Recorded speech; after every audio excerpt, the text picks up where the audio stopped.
So today we are going to discuss about Turing machine. So if you want to design finite automaton for the power related questions like a raised to n, b raised to n, in that case we have to remember the number of a's and number of b's. That is, if the number of a's is 2, that has to be corresponding to number of b's. But this kind of memory is not present in finite automaton. So this kind of questions cannot be solved by finite automaton, because these kind of questions need memory.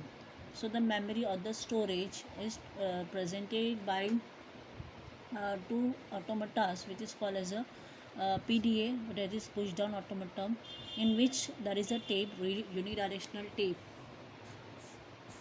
in which the movement of the tape is always from left to right, and we are having one kind of stack in which the top of the stack is represented by Z0. Here the initial state of the tape is represented by Q0. So Q0 with some symbol, for example 0, and some symbol on the top of the stack.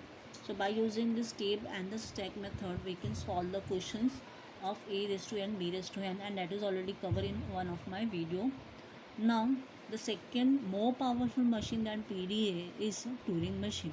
So what is present in comparison to PDA?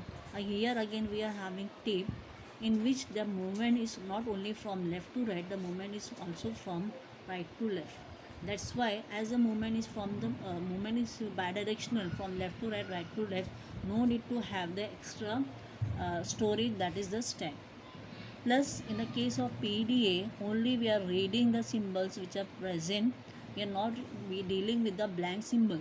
So the blank symbol is, we can say, a special symbol that is used in Turing machine for solving most of the problems. For example, if we are having the problem of whether the string is ended with for example 1 only.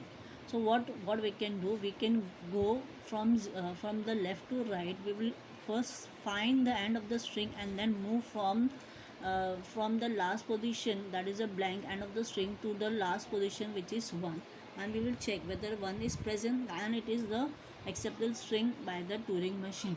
So these are the features of the Turing machine, which is very useful for designing most of the problems for the simple calculation or the complicated problems in computer.